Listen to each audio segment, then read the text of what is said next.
Hi, folks, again this morning from the largest lunatic asylum in Europe.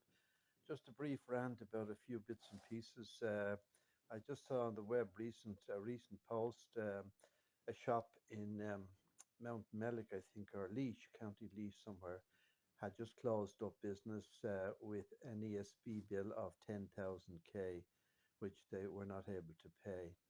So another half dozen people unemployed onto the dole. Funny, I remember reading a similar article on the web a couple of months ago about this German restaurateur and businessman who walked into a Mercedes showrooms with his keys of his beautiful car and said, "Can you just give me what you can for this?" And they asked him why he was selling his pride and joy. And he said, "It's either keep this and close the restaurant or vice versa." He had gotten a similar style bill. You can imagine a restaurant bill from the ESB now with the cost of commercial electricity. Although I gather the electricity people have reduced some of the commercial rates for bigger customers, but they are still gouging the smaller you and me people for the same money that that they were charged us when the first energy crisis commenced. So they tell us all kinds of things, that they bought the oil forward for the power stations and the blah blah blah. But the reality is it's simple gouging. Everything goes up and nothing comes down, and that is a fact. Now, what else have I got on my mind this morning? Um, the Nick Henderson has been he's the CEO of the Irish Refugee Council. Just read an article from him imploring the government to put all its resources into providing more homes for the influx, the invasion of refugees. Um, kind of, this is like, if Moses, who was it opened? God opened the Black Sea, was it, or some sea to allow all the Jews escape from Egypt in biblical times. The waters parted, and there was a huge invasion of Jews who left Egypt and just sort of got past the water by the skin of their teeth, with the Egyptian soldiers on their tail. So I think the biblical Red Sea for the Jews is still open in Ireland and in Europe, because nobody seems to have any idea how to close this sea, and nobody wants to. Um, the other thing was with Mr. Henderson.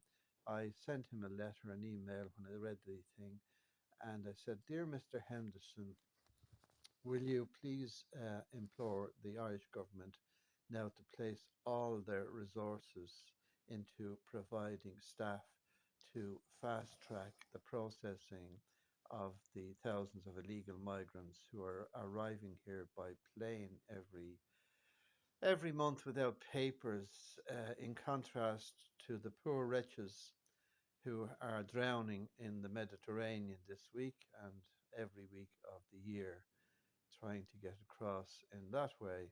So, if you go on to the Irish Refugee Council website, you'll see, interestingly, a lot of their supporters are the European Union, of course, and also the Irish government, and the Bank of America and Deutsche Bank.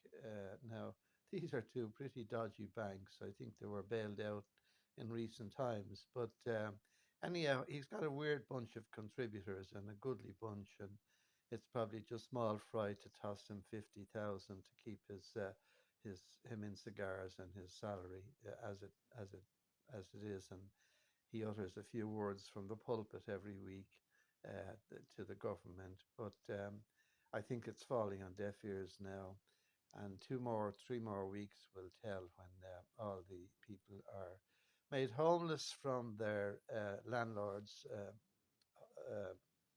landlord-owned uh, rented properties, and when the hotels get fully geared up for the tourist season. which seems to be quite a good season actually, because I know a few friends who are on Airbnb and they're getting very heavily booked already for the summer season from mostly American visitors touring Europe. They come over every year and do 3 or 4 weeks, a few days in Ireland, travel elsewhere. But yes, the bookings are holding very steady for Airbnb people. And thanks be to God, the Irish government has not been able to destroy that little source of extra income for all the small people all over the country.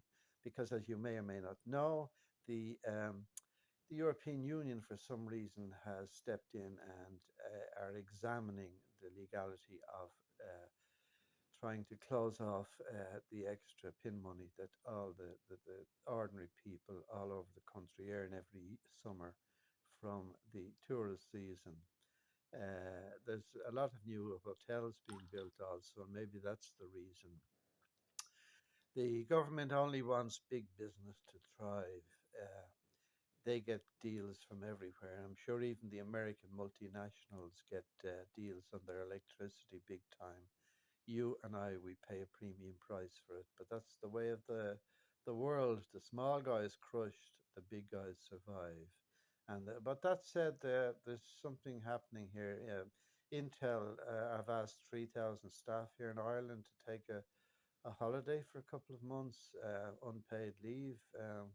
That could rattle a few mortgages and people employed there. So I don't know where it's all going to end, folks. But anyway, I'll say goodbye to you. The rant's over for this morning and have a nice day. Don't forget my website, my Facebook page, Ireland's Deadliest Ever Irish Coalition Government. Bye.